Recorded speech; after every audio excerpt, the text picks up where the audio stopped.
Hello everyone, good evening. Today is 26th of December and welcome to IDEA, that is in-depth editorial analysis discussion. So guys, in this particular session, we take the best of the editorials across the different newspapers such as the Times of India, Indian Express, Hindustan Times, as well as the other newspapers such as the Mint, etc. And we analyze these articles with respect to the content enrichment that is needed in the UPSC examination.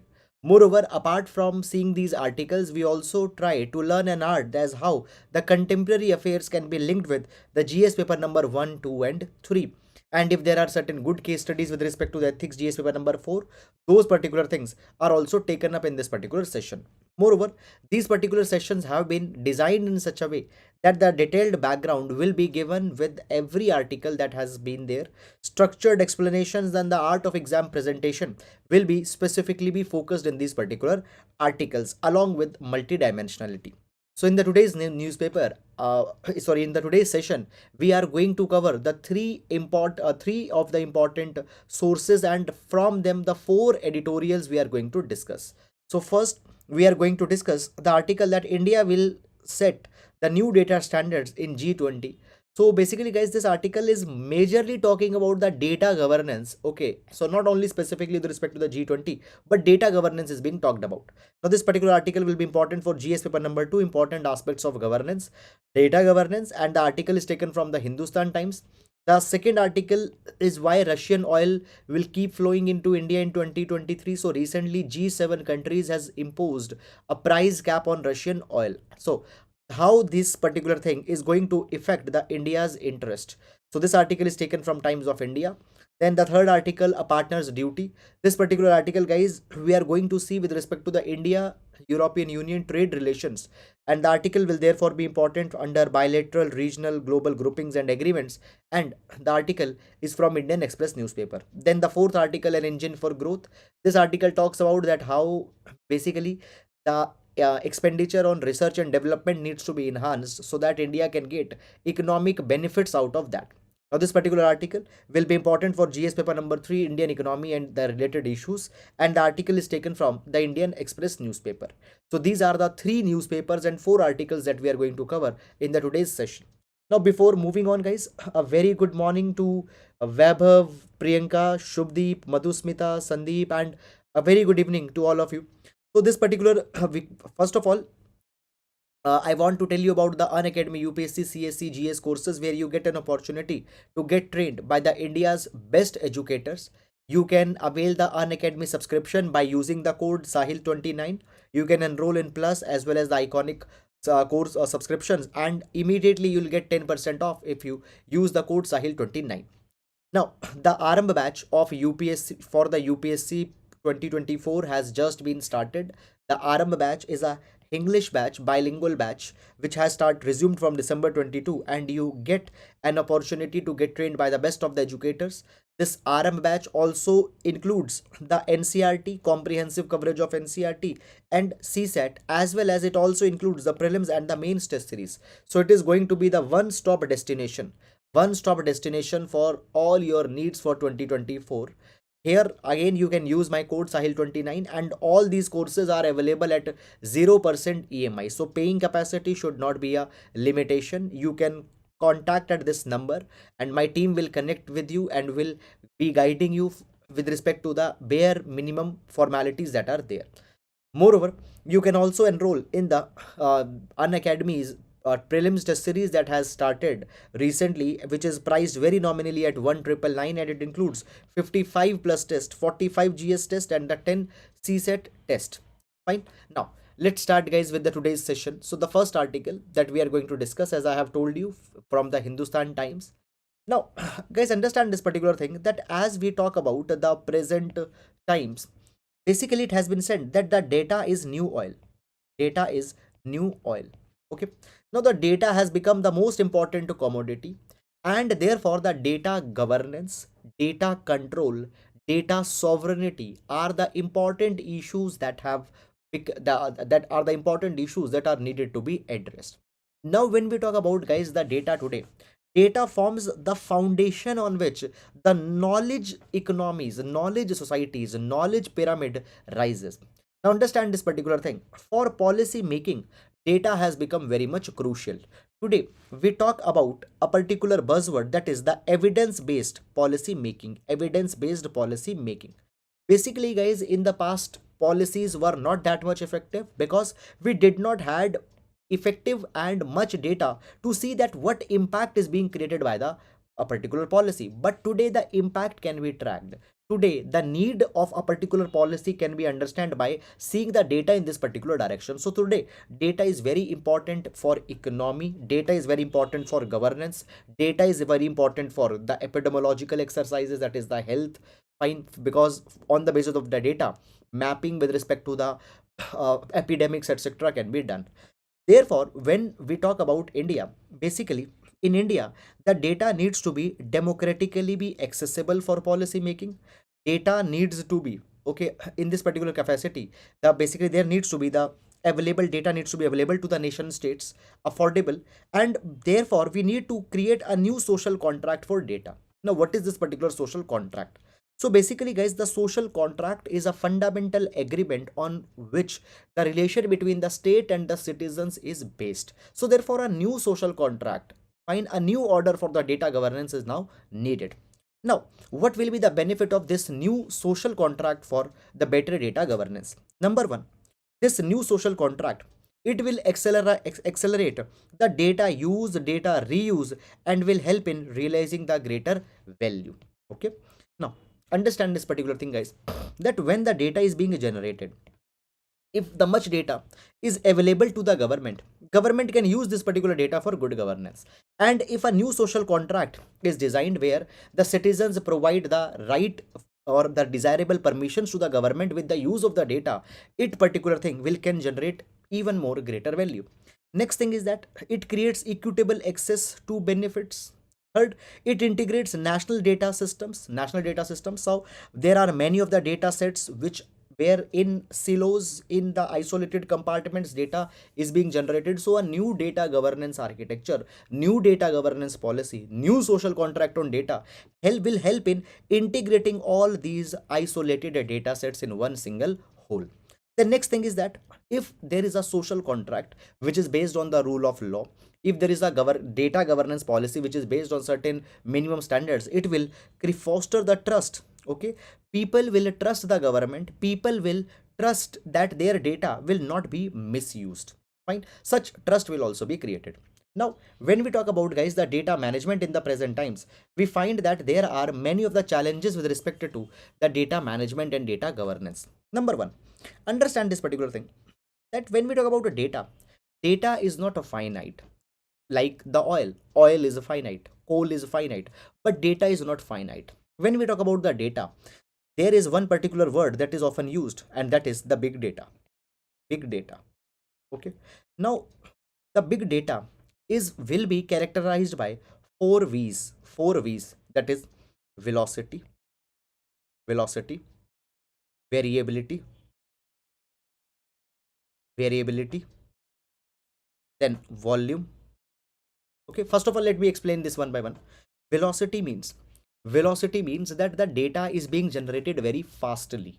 Okay, for example, you go on Amazon, you search for a particular book, you go on Google, you search for a particular kind of a piece of information, you go on Wikipedia, you search. Now you have created a data trail. Every single minute you are on internet, you are generating some data. Are you getting it or not? And every person who is there on internet, they are generating data. So every moment, every minute, every second, a lot of data is being generated. So, and we get the big data. सबसे पहले है velocity, with a lot of speed the data is being generated. Then there will be lot of variety. Okay, variability, or there is a lot of variety of the data. Now somebody is searching for cats, then somebody is searching for the best book for the UPSC polity, somebody searching XYZ. So the data is varied. There is a lot of variety in the data. Data is not one type of data at one place, other type of data at other place. That can be done by processing that particular data, but the data that is being generated in raw form, it is variable. Then the data is there is a lot of volume. Okay, so basically the huge volume of the data is there. Okay, huge volume of the data is there. Okay, so basically today guys, when we talk about this thing, there is so much of the data that the storing of this particular data has really become a kind of a challenge. Okay, there are the data centers that are needed. Is it clear or not? Then the next thing that comes here, that when we talk about the big data, it is the big data is characterized by veracity. Now what is the meaning of veracity? Veracity means that sometimes the data might be uncertain also. There is the uncertainty of the data as well.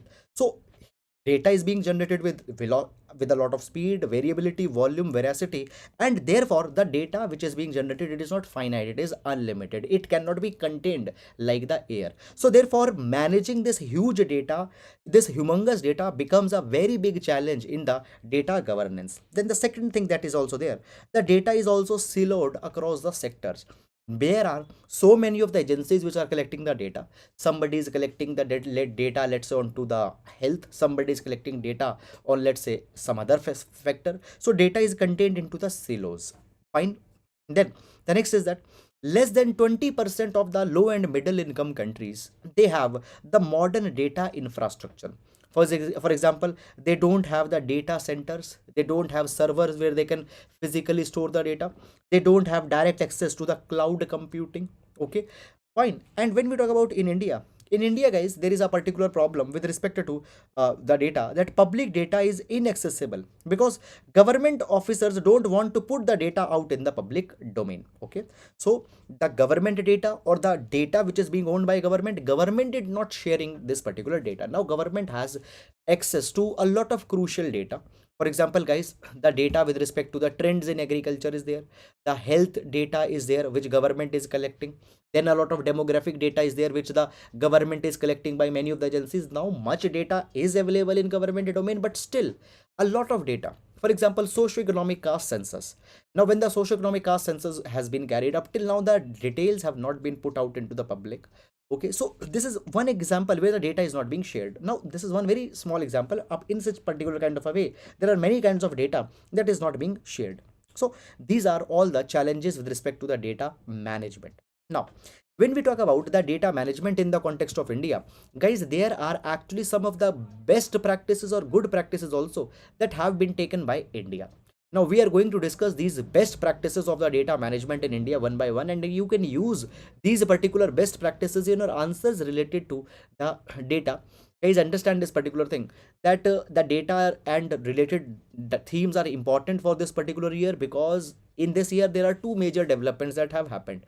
Number one, basically the personal data protection bill that was formed on the basis of BN Shri Krishna committee, that bill got recalled by the parliament, and then parliament had just now introduced the new personal data protection bill. So because of these two developments, this theme becomes very important. Now basically there is the case study of the data governance quality index. Now the data governance quality index is prepared by the Niti Aayog, and this particular index enables the government agencies to undertake a self-assessment of their data preparedness level. Now, government is collecting the data. So basically, do they have the safeguards to ensure that their data is protected or not? Fine. Do they have the algorithms? Do they have the tools to basically use that particular data, to curate that data, to process that particular data or not? So how well prepared on data front the government departments and ministries are? This exercise can be undertaken by the data governance quality index. This is something very good, because understand this thing, I have already provided you that in the policy making, data is very important. So this data governance quality index becomes important. Then it also helps the ministries advance towards an optimal data driven outcome tracking and a data governance architecture. Okay, so already we have discussed that data governance can be done. Then the next thing is that today when we talk about the ministries are particularly focusing on outlay, output, and outcome triad. Okay, we'll discuss this. That is the outlay, output, and outcome triad. Understand this particular thing. Whenever a government, whenever a government is coming out with any scheme, government is basically keeping a fund aside for that particular scheme. For example, there is a Swachh Bharat mission. And for Swachh Bharat Mission, let's say government has kept aside a fund of 100 crore rupees. So this is an outlay. Now this particular money will be used for construction of toilet. So we will see that out of 100 crore rupees, how many toilets have been constructed. So output of this 100 crore, for example, using 100 crore rupees, let's say government constructed 10,000 toilets. This is the output. Then the outcome, whether people are actually using these toilets that have been constructed, whether people by government's interventions, government schemes are becoming sensitized towards abandoning the open defecation, are the people are becoming sensitized towards using the toilet. So what is the impact, what is the ground result, what is the outcome? That is also something which is very important. So today government just don't, now see, earlier government was just giving the money, they were not concerned at what's happening. But now in the present era of governance, outlays, output and outcome, these three things are being focused. So therefore, first of all, before now the next year, whether the Swachh Bharat mission should be continued or not, it depends on this particular triad, that whether in the last year it has delivered or not. Now moreover, on this particular basis, whether the funding needs to be increased, whether the funding needs to be decreased, all these particular kind of informations can also be retrieved. So in the present times, guys, as we talk about the governance, so output, outlay, outcome triad is being focused, and for that particular thing, government is using a lot of data. And Niti Ayog is constantly helping the government ministries as how to collect this particular entire data. Okay, then guys, further moving on in this particular direction, then the next case study that comes here is with respect to the National Data Analytics Platform. National Data Analytics Platform. So therefore, now the Niti Ayog has developed this transformational open data platform.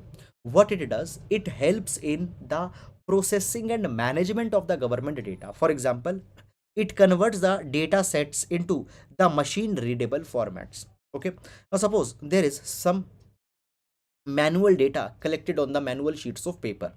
Now that particular data directly cannot be used for the data processing.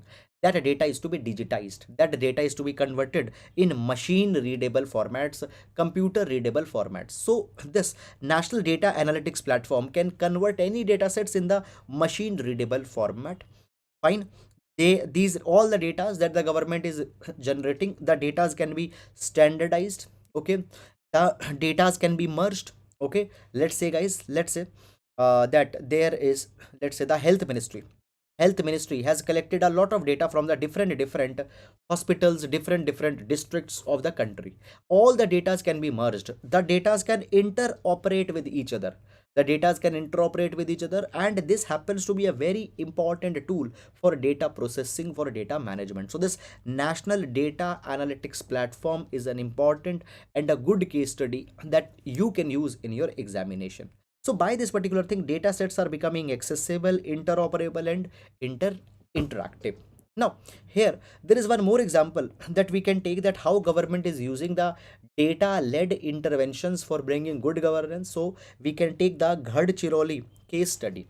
Now when we talk about Gadchiroli, guys, is an aspirational district. Now aspirational districts are those 112 plus districts which have the lowest socio-economic indicators. Particularly when we talk about the Gadchiroli, it has the highest rates of malnutrition in the country. Okay, now in the past few years we have seen this particular thing, that to tackle the malnutrition, under the integrated child development services, the Poshan Tracker application has been launched. Now under the Poshan Tracker, the malnutrition, the government interventions, they are tracked on the real time basis. Now this Poshan Tracker application, it has been developed by National E-Governance Division. So here we can see that the Poshan Tracker, it is getting updated onto the real time. Okay, and this is one particular digital tool that the government has used. Okay, so it contains the real time data about the height, weight and vital statistics of the newborn children, and it actually tracks them till the age of 6 years. Adolescent girls are also tracked, their health status are also tracked, and this particular Portion Tracker, it is available in the 22 languages. Okay. So here we can see that how a digital tool is being used. This digital tool is collecting a lot of health related information about the children and how these information can later be used for creating certain interventions for the child's health and their development. Now, moving on in this particular direction. Now, guys, as we talk about this particular development, understand that uh, basically there what India can further do in this particular direction. So basically, India is entering into the decade. Decade means the decade of technology. So the data must be accessible to all the citizens. Understand this thing as right to information is a very important dimension in a democracy. And therefore, to exercise this right to information, the accessibility of data needs to be given to the citizens. Then only the citizens will feel a sense of ownership over the data, and they will also help the government in giving the consent to government to use the data sets. Next thing is that we need to adopt a multi-sectoral approach for collecting, integrating and interpreting the data. Okay, so different ministries, different departments are collecting their different data sets, and they are existing in different compartment, different silos. We need to collect all that particular data, we need to integrate that data, and collectively we need to interpret, we need to draw the trends out of that particular data. For that, we need to process, we need to use the strong artificial intelligence interventions in this particular thing. Now, on the basis of such huge data, government can strengthen the service delivery. Okay, then next development that comes here is that, guys, basically all the data sets need to be presented in a simplified, decluttered manner to maximize the benefits. And there is one also important strategy in the present times. You know this particular thing. India has assumed the presidency of the G20 for 2023, and this is the perfect opportunity that India can establish the new gold standard for data, how the data is to be processed, how the data is to be managed. For such kind of a thing, the gold standard can be, or certain norms, certain international conduct rules can be established. So this is something which needs to be done by the government, by the India in this particular dimension. Now, guys, a minute. Yes, this is something that needs to be done by the government in this particular direction. Now, guys, moving to the next article. Now, this particular article, guys, it talks about the recent development that has happened on the Russia. Now, this particular development is, guys, very much important for our examination, GS paper number 2. The article has been taken from the Times of India newspaper. Now, let's talk as what this particular article is all about, what it is talking about. So, recently, what has happened? Recently, the G7 countries, they have imposed G7 countries, they have imposed a kind of a price cap on the Russian crude oil. Now, understand this particular thing, that right now there is the Russia Ukraine war that is going on, and as Russia Ukraine war is going on, the West has condemned the Russia. According to the West, Russia is responsible for all the war and all the atrocities that are being committed. So they just want to condemn Russia, but they find this particular thing, that Russia is able to sponsor this particular war out of the proceeds that it is generating by oil exports, the proceeds, the money that it is generating by the oil export.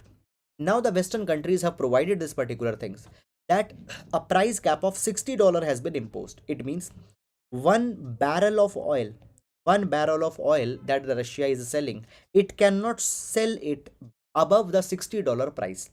Now, how this particular ban will be imposed, let's understand this particular thing also, guys. We know this particular thing, guys, that the oil, it has to be transferred from A country to B country. For that particular thing, we need the shipping, we need the services of the shipping industry. Okay, there are the big containers in which this oil will be transferred. There are the two ways to transfer oil from A place to B place, that is, it can be transferred by pipeline. Okay, but Russia doesn't has a pipeline with all the countries. So the another way is that it can be transferred by the ships.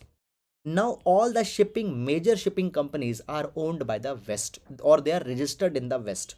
Secondly, while this particular consignment is to be shipped, there is also a need, while this consignment is to be shipped, there is also a need that insurance is to be taken for all the cargo exports, and these insurance companies are also dominated by the Western countries. So Western countries have clearly provided that if any consignment is being sold above the price of $60 per barrel, it need not to be shipped, it need not to be given the insurance facilities. So by this particular thing, the restriction have been imposed on the Russia's crude oil export. They cannot sell above $60. They cannot sell above $60. Now we are going to analyze this entire development, that how this particular development will impact India. Will India be negatively impacted on this particular direction or not? Now, first of all, when we talk about this particular price gap, it has been said that this price gap is a very modest price gap. This price gap is not very much stringent on Russia. Why? Because the Russian crude oil, fine, it is right now basically trading rate uh, at the rate of $53 per barrel, but the price cap is 60. So Russian Ural crude oil, it is trading at 53. The price cap is $60. So it is not going to impact Russia because anyhow their price is less. Second thing is that, guys, when we talk about the Europe, understand this particular thing. Europe stopped its maritime import of Russian crude oil, but will continue to receive oil by land through the Druzhba pipeline. Druzhba pipeline. So Druzhba pipeline, as they will be importing the Russian oil from this particular pipeline, how on this particular front the sanctions will be imposed? Because understand this particular thing. I just told you that how sanctions will be imposed. The West, particularly the US, they have warned the shipping companies and they have asked the insurance companies to not to provide service if the oil is being sold at $60. But when you are selling it by pipeline, you don't need these kind of services. And when the oil will be sold to the Europe by the Druzhba pipeline, here how the sanctions will be imposed, it is going to be a issue. So therefore Russia will not be impacted that much. Then, guys, however, there is one particular crack also that is there, that this price gap can be revised periodically. So now though it is very modest on $60 per barrel, but later it might be reduced even less, so that the Russia's exports become unsustainable. Is it clear or not? Fine. Then now when we talk about, guys, India, how this particular development will impact India. So we'll understand this particular issue now. So basically, when we talk about, guys, India's imports from Russia, so Russia counted only 0.5% of India's trade oil imports between 2010 and 2020. So we were not importing a lot of oil from Russia. But in the last 1 year, actually Russian oil coming to India, its quantum has increased manyfold. Understand this particular thing, that after the invasion of Ukraine, India is set to become the second largest importer of Russian oil. Second largest importer of Russian oil. First largest importer of Russian oil is China. And after the China, second largest importer of Russian oil is India.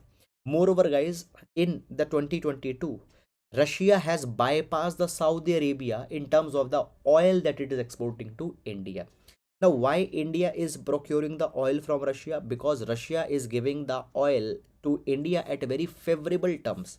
Number one term is that there is a rupee ruble arrangement. There is a rupee ruble arrangement that has been signed between the Russia and India. It means that while India will procure the Russian oil, India needs to pay in terms of the rupees. So this is something which is very convenient to India. Second thing is that Russia is also giving the deep discounts to India while India is procuring the oil. So this is something that is happening. Moreover, India-Russia oil trade is set to become all-time high in 2022. This is something that is happening here. Now, understand this particular thing, guys. In the short term, the price cap will force Russia to depend on India. Why? Because, guys, understand this particular thing, that when we talk about Russia and India relations, they are very special. India has not outrightly condemned Russia for this particular war. Though India has said multiple number of times that the war should come at a standstill, but they have not outrightly condemned Russia. Russia needs dependable partners. Russia needs the partners who it can depend on, and therefore India is going to be very important, and Russia will depend on India for oil export destinations. Next thing that, guys, comes here is that, see, even though the Russia-Ukraine war comes to an end, but even after that particular war, the sanctions will be imposed on Russia. They will continue on Russia. And in this particular capacity, India can be a long-term buyer of Russian oil. So therefore, Russia needs India. Russia needs India. Next thing, guys, that when we talk about India's oil imports from Russia, they are motivated far more by economics than the politics. Okay, it's not like this that okay, Russia is an all-time ally of India, though, and because of that particular reason only we are buying the Russian oil. But economics is very important. Now understand this particular thing, that when we talk about, guys, the oil prices have been swinged a lot in this last year. Oil prices reached around $139 per barrel in March, but India paid $77 per barrel from Russia this particular year. This is actually lower than the Chinese imports. China is importing at $85 per barrel. India has procured at $77 per barrel. How this particular thing become possible? Only because Russia is offering the deep discounts to India. So therefore, India is using Russian oil because of the economic reasons. We are getting a very affordable kind of an oil, though not that much affordable, but still on economic front we are getting a good pricing. Now, moving on. Now, though despite the price cap, India will further import the oil from Russia. Now, in this particular direction, guys, there are certain developments already. I have told you. Recently, the Vostro accounts in India has been opened by the Russia's largest bank. So, Russian bank or any foreign bank opening account in India, we call these accounts and the Vostro account. So, two of the banks of the Russia, that is the Spare Bank and VTB Bank, they have opened the Vostro account. Now, what will happen? Basically, we will be paying in terms of the rupee. Will be paying in terms of the rupee to Russia. Russia will use this particular rupee to settle the payments when Russia will import something from India. Are you getting it or not? So through the currency swap agreement, the payment settlements will be done.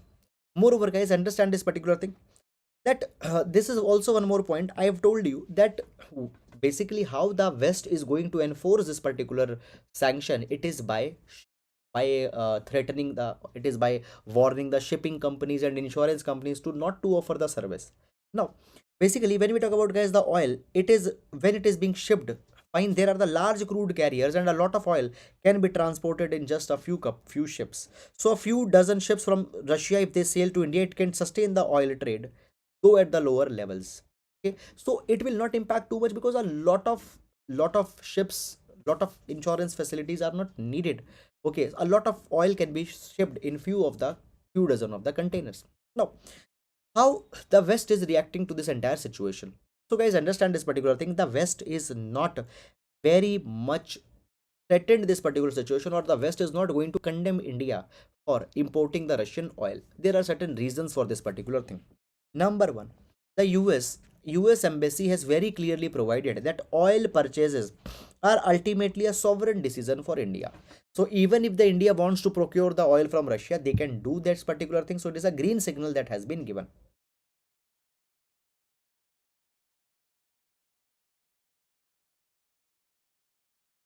Then the next is dehyphenation. Dehyphenation.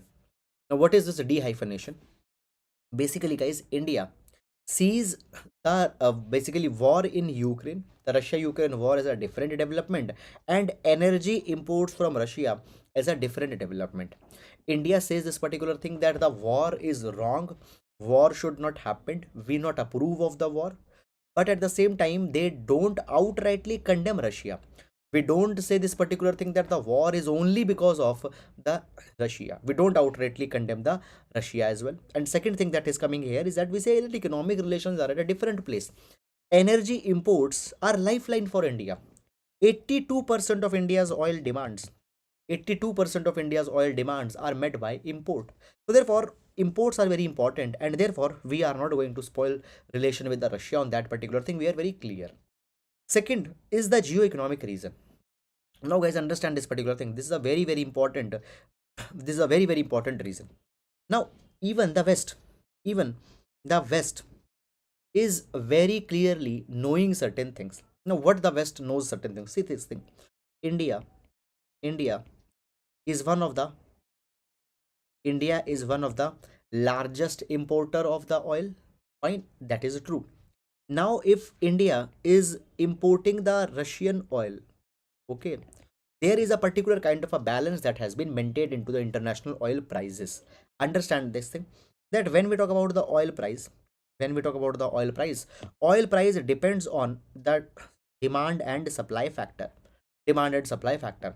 If the demand of the if so let's say the demand of the oil is same, demand of the oil is same, but the supply goes down, what will happen? Supply has went down, demand is same, the prices will shoot up, the prices will go up.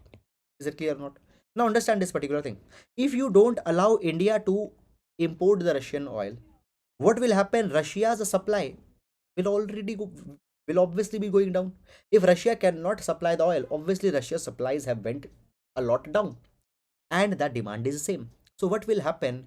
Basically, in the international market, the oil prices will spike, and if oil prices will spike, it will bring inflation, it will bring the economic challenges, and many such kind of a problems will come. And when we talk about US also, US is also a very big consumer of the oil. Fine. So USA also is going to get impacted. So even the USA is imposing the price caps on Russia, but USA doesn't completely wants that India should not procure oil, because if Russian oil will completely be banned, it will spike up the prices. Okay. Now there are certain things also, guys, that are needed to be seen very carefully. When we talk about India, guys, understand this particular thing, that oil imports are a very important lifeline for India. India already pays 20% more for petrol than America. But at the same time, guys, America's per capita income is 30 times more than India. Okay, America's per capita income is 30 times more than the per capita income of India, but India is paying 20% more for the petrol than the America. Why? Because 82% of the oil that we have in India, it is imported oil. Our reserves of the oil, they are very much less. Is it clear? So in this particular capacity, guys, the oil is very much important. Just a minute. So oil shipments are very much important, and therefore the Russia and India trade relations will continue on this particular direction. However, what can be the best solution? What can be the best alternative in this particular direction? It is this, that renewable energy needs to be explored more, because number one, it is cleaner, it is environmentally sustainable, and financially, fiscally also, it is more prudent for India. We know this particular thing, that because of the high oil imports, India's current account deficit is always in a red line. Okay, so therefore, to improve the current account deficit of India, we need to explore the renewable energies in this particular direction. Okay, so that is all, guys, about this particular article. I hope that you have understood it, and now we'll move to the next article. Now, the next article, a partner's duty. A partner's duty. Okay, so basically, guys, as we talk about this particular article, partner's duty, in this article we are going to discuss the ongoing trade pact that is being negotiated between the India and European Union. Okay, now we are going to discuss that what have been the challenges in this particular trade pact, what are the opportunities in this particular trade pact. Okay, and this particular article is going to be very important for the GS paper number 3, trade relation, GS paper number 3, the issues impacting the trade equations of India. And secondly, this particular article will also be going to be very important for GS paper number 2. In GS paper number 2, bilateral relations between India and other countries, and India and other groupings are mentioned. So there we are going to see this particular article. Okay, now, okay, now moving on in this particular direction, guys. So basically, recently what has happened, the third round of negotiations, just a minute, recently, the third round of negotiations of the India European Union Free Trade Agreement has been concluded. So basically, whenever a trade agreement is to be signed between any country, there are the multiple rounds of negotiations that happen. For example, India and UK are negotiating the bilateral trade and investment agreement, and for that particular thing, multiple rounds have happened. In the same way as we are negotiating the India European Free Trade Agreement, so there are also the multiple rounds that will happen, and the third round of negotiations have recently concluded. Now, what are the issues in these particular negotiations we are going to discuss? First of all, guys, both the India and the European Union, they are negotiating the investment protection agreement. Investment protection agreement. Now, Understand this particular thing, guys, that as these negotiations is going on, the European Union particularly want that the investments need to be protected. Okay, investment needs to be protected. Understand this particular thing. In past, there are the multiple incidents that have happened. For example, there is POSCO. POSCO. So basically, POSCO was a mining project that wanted to come in Odisha. But what happened, many of the crucial environmental clearances was not given to the POSCO. Okay. And we find this particular thing that many number of times when the investment is being brought, they don't get protection. Sorry, sometimes they don't get clearance. Sometimes there are other issues that come. Okay, so basically, from all the issues which are either from the side of a government or which are from the other external third factors, all these issues against them, the investment is needed to be given certain protection. It has also been provided that there needs to be an independent mechanism to settle the disputes between investors and between the state under the international law. Now, many disputes can be there, guys. With respect to the compliances, the dispute can be there. With respect to the labor law, dispute can be there between the investor and between the government. Then the dispute can be there with respect to with respect to the taxation. Even you might have heard about the Cairn tax dispute, Vodafone tax dispute. So these are the tax disputes between the corporates and between the government. Now, if this particular kind of a dispute happens, how to resolve this particular dispute? So therefore, the European Union wants that we need to have an independent mechanism. There needs to be an independent system to resolve this particular disputes. Okay. Now, basically, guys, understand this particular thing that foreign investors, okay, the government is trying to negotiate fine with the foreign investors, with the foreign countries, but they are basically, these foreign investors, they have many of the regulatory compliances which they don't like, and we are going to discuss them one by one. Now, first of all, what are the roadblocks between the India European Union Trade Pact, which whose third meeting has now been concluded? The first issue, guys, that comes here is that India's Model Bilateral Investment Treaty Law 2016, Model BIT. So basically, guys, when we talk about the bilateral investment, it is between the two countries A and B. Now, India has negotiated the bilateral treaties, free trade agreements with many of the countries. But over the years, India had seen this particular thing that whenever the free trade agreements have been signed with other country, we did not got a lot of benefit. Actually, what happened? India's markets got exposed towards the foreign investors.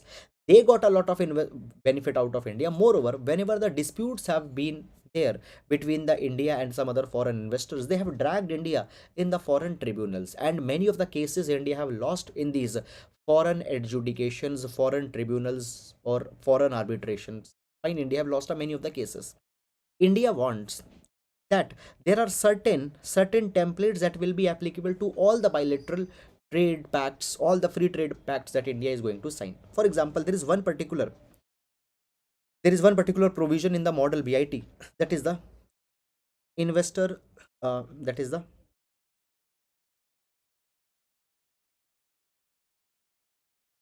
that is the ISDS, investment state dispute settlement.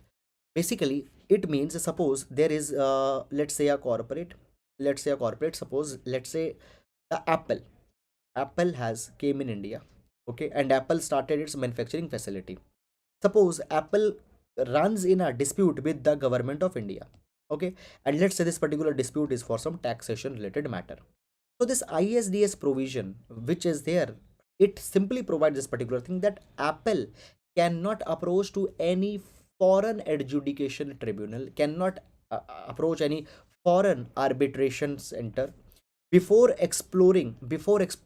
cannot explore any foreign dispute resolution mechanism without exploring the domestic possibilities. Fine, this is something. Now, guys, India had brought this particular thing to ensure that India's interests don't get compromised. But this particular Model BIT, in whose line which all the BITs will be negotiated now, it is not liked by the Europe, because according to Europe, it is an inward looking. It is just considering the India's interest, but India is not understanding this particular thing as per Europe, that there are a lot of roadblocks in India. For example, if any matter is to be taken up in the Indian courts, the courts are very slow to respond. Okay. Then the next thing is that India wants to push the taxation matters outside the treaty. According to the India, the taxation matters need not to be solved, not to be brought under the treaty. But India, but the European Union doesn't like this particular provision. There's a difference of opinion. European Union say that there is a history of taxes related matters. For example, Vodafone, Kayan Energy, Nissan. Okay, guys, particularly you might be knowing about the Vodafone case. Okay, so basically, guys, it has been provided basically the Hutch, when the Hutchison network, the Hutch sold its business to the Vodafone. When the Hutch sold the business to the Vodafone. Now, basically, guys, it has been provided that this entire deal between the Hutch and Vodafone, it was executed by the tax haven, by a tax haven. Now, what are the guys the tax haven? Tax haven are those locations, these are those countries where there the tax rates are either negligible or they are very much less. So this entire treaty happened through a tax haven, through a tax haven. And basically it has been said that in this particular trade deal there was a taxation, there was an amount of tax that is to be given to the government of India, but that amount has not been given by the Vodafone. Now on this particular matter, government has asked again and again, had asked the money from the Vodafone on the taxation part along with the interest. Now this particular thing has not been liked. Now the same thing is with respect to the Cairn energy matters. Okay, so therefore these particular cases are something which are bothering the European Union, and they want that the taxation matters needed to be dealt under the treaty, not outside of it.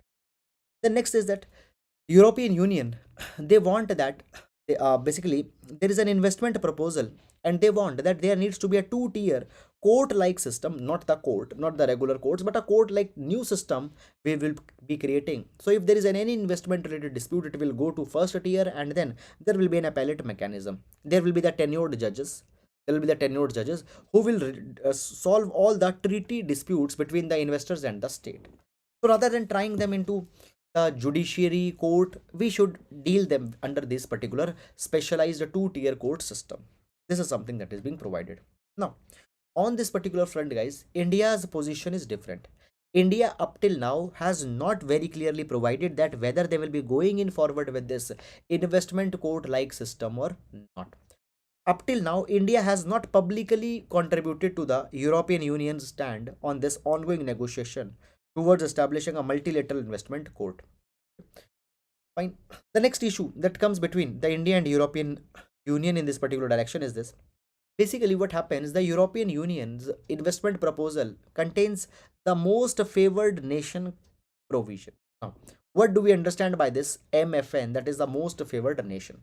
So basically, guys, most favored nation MFN is a tag, it is a status given by one country to another country. For example, if let's say suppose India gives the tag of most favored nation, let's say, to US, it simply means that if any of the USA, if any of the goods are being exported from USA to India, if any investment is coming from USA to India, India will not discriminate with those foreign investors. Okay, it is being said that the same treatment will be given which is given to the domestic trade goods, which is being given to the domestic traders or domestic investors. So European Union investors, they will not face any discrimination vis-a-vis the other foreign investors. This is something that will be done. Okay, so India's position is not to include the MFN provision in it, the investment treaty. Okay, according to India, you should not include this particular thing, because then that particular provision will be misused for the disruptive advantages by the investors. Okay, if we will not be if we will be giving the MFN status, that particular thing will be misused. Okay, foreign markets of India will not be protected. The next thing that comes here is that the European Union also, the European Union's investment proposals also contain the fair and equitable treatment provision. Fair and equitable treatment provision.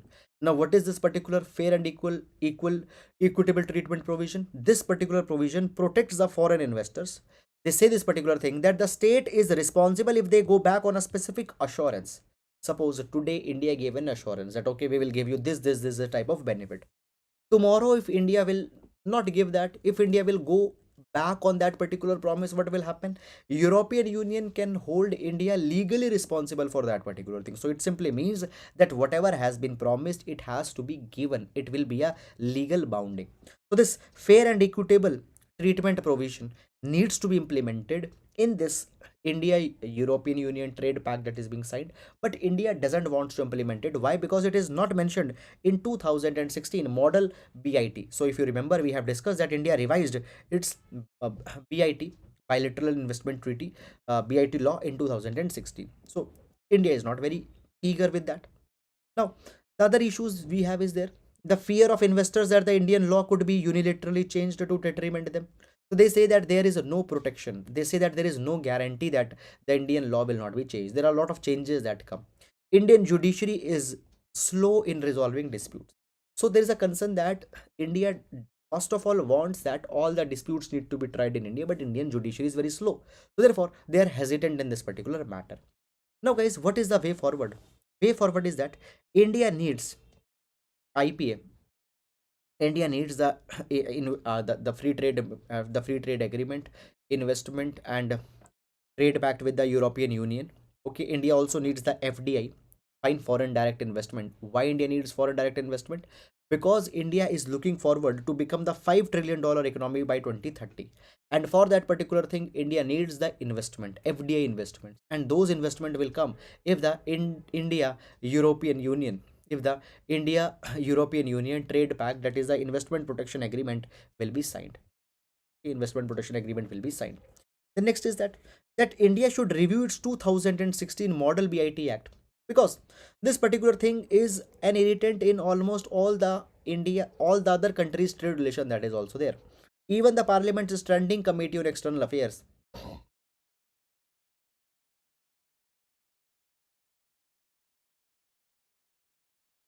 it has recommended that we need to amend the Model BIT treaty. Second thing is that India needs to evolve a clear position, okay, on this particular agreement, and European Union also needs to maintain the highest level of transparency while dealing this particular treaty. Is it clear or not? So basically, guys, these are all the issues that have come in this particular direction. Okay, so MIC is the multilateral investment code. Multilateral investment code, that is two-tier structure where the matters will go. So whether India wants to allow this multilateral investment code where the trade disputes will be debated or not. Up till now, India had not given any position. Now neither they have approved it nor they have disapproved it. So they need to give a very clear position on this particular matter. Okay, so that is all, guys, about this particular article. And now we'll be moving to the next article. Now, this particular article, guys, we have taken from the Indian Express newspaper, and this particular article, guys, will be very important for the GS paper number 3, issues related to the Indian economy. Now this particular article, guys, is talking about that India needs to invest in the research and development. R&D expenditure is needed to be increased if India wants to attain the growth, the economic fruits. Now basically, India is aiming to become the Vishwa Guru. India is aiming to become the world leader. Now understand that we can become the Vishwa Guru by becoming the education hub, by becoming the innovation hub of the world, by becoming the hub of critical ideas. If that thing happen, we can become the Vishwa Guru. Now, when we talk about, guys, the innovation has been given a very much importance in the present times. Innovation is being called as the engine of economic growth. In this particular capacity, I want to just give you a reference recently. What happened? You might have heard about the Jai Jawan, Jai Kisan.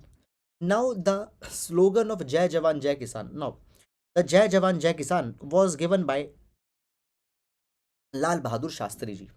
Now, Shastri ji gave the slogan of Jai Jawan, Jai Kisan when India was battling on two fronts. Are you getting it or not? India is battling on the two fronts, basically. And second, the farmers. Okay, the farmers had a lot of responsibility in 1960s. What responsibilities? Basically, you might be knowing this particular thing, that India was dependent for the food grains on the countries such as the USA, and under the PL 480 scheme of the USA was getting the food grains from India.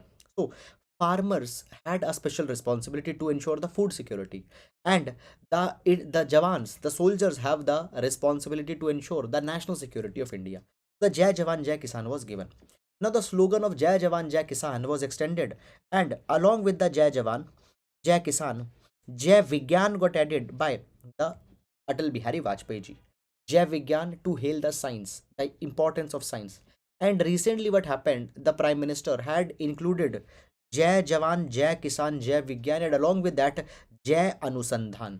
Anusandhan means research and innovation. So even the Prime Minister has given the slogan of Jai Jawan, Jai Kisan, Jai Vigyan, Jai Anusandhan. It means that how much importance the government gives on innovation. Now the next thing that comes here is that government recently, in order to enhance the innovation, in order to prioritize the culture of research, etc., had launched the Atal Innovation Mission. Now what is this Atal Innovation Mission? It is a mission to create an ecosystem to promote the innovation and entrepreneurship in the country. So entrepreneurial plans, innovations will be promoted. Now in this particular direction, guys, it has been provided that when we talk about the innovation, it is very important, but how the innovation will come? It will only come when the adequate expenditure on research and development will be done. So when there will be high expenditure on research and development, it will bring the innovation. It will bring innovation. And this particular innovation will be very much important for the growth. Now, in this particular direction, we are going to see that how much of the major G20 countries invest on innovation ecosystem. So we are going to discuss that particular thing. Now, even sustainable developmental goal number target 9.5 is there. Now SDG target 9.5 calls the country that they need to it calls the nations to encourage innovation, okay, to increase the number of researchers in every country, as well as to increase the public and private spending on research and development. So number of researchers are to be increased, the money which is being spent on R&D, it is to be increased. Both the public investing as well as the private spending is to be increased. This is something that has been provided here in this particular direction. Now when we measure the expenditure on research and development, we have a metric here, that is research intensity. Now guys, understand, to measure the expenditure on research and development, there can be the two metrics. Number one is the absolute expenditure. Absolute expenditure, it means the total expenditure that is being done. For example, a country is, let's say, spending $100 billion. It's spending the $100 billion on R&D. The number looks big, but what percentage this number is in the proportion of the GDP of that particular country, that is more important metric. So R&D expenditure as percentage of GDP is called as the research intensity. Now if the higher the research intensity, it means that the country is spending more. Okay, this is something. Now when we take the data, guys, according to the UNESCO's Institute for Statistics latest report, it has been provided that the G20 countries account for 90.6% of the global expenditure on research and development. So the global expenditure on the research and development that is happening, 90% is coming from the G20 countries. So the total the global research and development expenditure is around 2.2 trillion. 2.2 trillion. Fine. Fine. And the research intensity, if we take an average, that how average a country is spending on research and development in proportion to their GDP, that average has increased from 1.3% in 1998 to around 1.72% in 2018. So it is good that it is increasing. Now based on the 2018 data, which countries are spending the most on the research and development? Here we have the example of South Korea. South Korea has the highest RI. It has the highest RI at 4.43%. Then the Japan, 3.21%. Germany at 3.09%. USA at 2.83%. France at 2.19%. China at 2.14%, and likewise. Okay. Now guys, in this particular direction, when we talk about the research intensity of Israel, now Israel is a non-G20 country. So Israel has the highest research intensity at around 5%. It spends the most on the R&D in comparison to the GDP that they have. Now when we talk about the present, who is the Vishwa Guru in the innovation, in the expenditure in R&D, US is the present Vishwa Guru. So USA leads the G20 USA spends around $581.6 billion on the research and development, followed by the European Union, which spends around 323 billion. China spends around 297 billion dollars. So the biggest investment on research and development in absolute terms is being done by the USA. And if we talk about the percentage, 36% of the expenditure on R&D that is being done in G20, it is only done by the US. Now, this is a kind of a guys a kind of a graph. You can just pause the video, can see this particular graph and the relative position of the different countries in terms of the expenditure that they are doing on the R&D can be seen here. Now, moving on, when we talk about India, how much India is spending on the research and development, so guys, the numbers are not very encouraging. India lags behind. Fine, India is just spending around $17.6 billion on R&D. This is the data as of 2018. India's share is less than 7% of R&D expenditure in terms of the dollar. India is ranked at 17th out of the G20. Out of 20, G20, 17th rank is there. India's research intensity is just around 0.65%. So not even 1% of our GDP we are spending on R&D, which is not very much good. We need to improve it. Why? Because we have already seen this particular thing, that research and development, R&D, research and development is related to innovation. It is linked to innovation, and the innovation will bring the economic prospects. It will bring the economic prospects. Fine. Now, what can be the way ahead in this particular direction? What can be the solutions in this particular direction? Number one, we can take the example of Israel. Now, what Israel has done, the government actually has played a very important role in providing the money, in providing the finance to the innovation, particularly in the small and medium enterprises. The Israel has financed the innovation there. Now, when we talk about Israel, Israel has the well functioning frameworks for innovation. Okay, they have the research and development facilities, research and development institutions, the number of researchers, the support is being given. There are the venture capital, there are these, the venture capital are the institutionalized facilities which specifically provide the funding to the new innovations. There are the incubators are the facilities where all type of assistance for the innovation will be provided: legal assistance, financial assistance, technical assistance, regulatory assistance, all type of assistance will be given. Then there is a strong science